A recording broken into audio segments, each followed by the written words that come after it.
How to be a positive leader. Small actions, big impact. By Jane E. Dutton, editor. Gretchen M. Spreitzer, editor. Summary.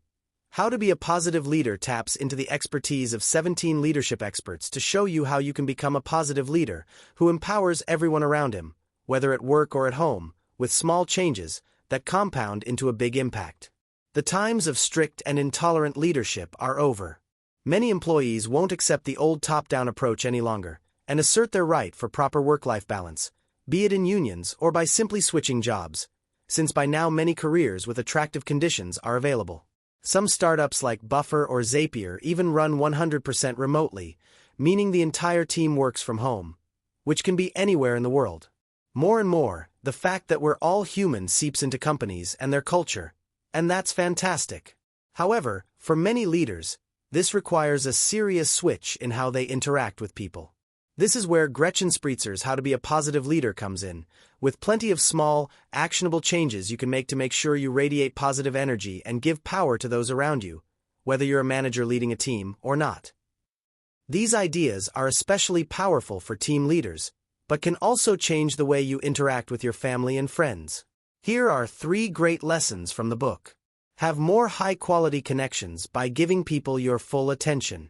Connect to those who benefit from your work to see its meaning. Stay true to your ethical code with one simple question. Let's lead those around us, shall we? Here we go. Lesson 1. Have more high-quality connections by giving people your full attention. The bigger your brain, the more social you are. Did you know that? No wonder then that humans have evolved to be the most social species on the planet. We thrive on social interactions, and the more good ones we have, the more confident, energetic, and therefore creative we are.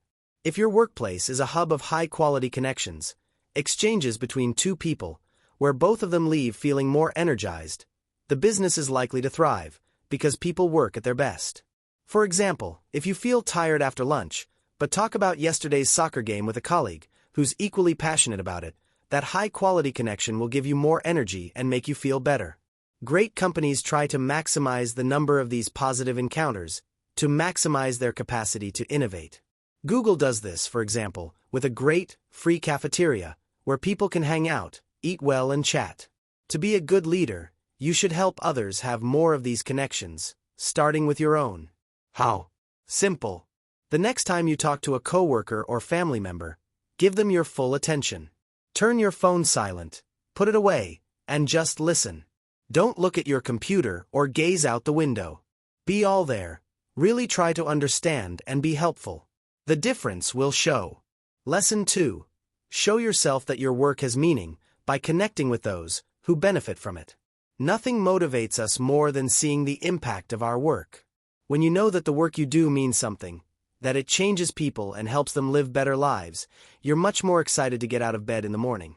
For example, when students who worked at a University of Michigan call center and had to call alumni for donations talked to a former scholarship holder before work, their motivation, effort, and results, equals donations received, increased significantly. However, it's important to connect with the end user of your product. For example, my dad's company sells industrial adhesives, which are then used by, say, car manufacturers to fix damping materials in the interior trim. If their chemists in the lab met a happy car owner, who told them that he loves how silent the inside of his car is when he drives around, that'd be a much better motivator than talking to the supply chain manager of the car manufacturer. Try to find someone who ultimately benefits from your work the most, and connect with them. Then, make sure you introduce your coworkers and help them do the same, so you can all wake up excited for work tomorrow. Lesson 3. Ask yourself one simple question to stay true to your ethical code. You and I have hundreds of opportunities to behave immorally every day. We could get away with semi-legal, even illegal things, on a regular basis. Yet, most of us don't, because we have an ethical code. We all want to be seen as good people, who make the right decisions, and shoplifting just doesn't fit into that picture. As morals become more and more important, especially in consumer products, like food and clothes, this desire spills over into companies, whose employees want their leaders to be ethical as well. If your boss acts ethically, this has many benefits for you and all of his staff. For one, The reciprocity bias makes us treat others well when we're treated well. What's more, we see those who lead us as role models and want to imitate their good behavior. Whether you're in charge of the marketing team at Coca-Cola, your 2 daughters, or your local book club, you can always make sure you stay true to your ethical code by asking yourself this one simple question for all your decisions. Would I be okay if the consequences of my decision would be published on the front page of the New York Times tomorrow? How's that for a measure for integrity? Not bad, huh? If you're comfortable with whatever you decide landing in one of the world's biggest newspapers, chances are it passes the test of what the world will deem as the right thing to do.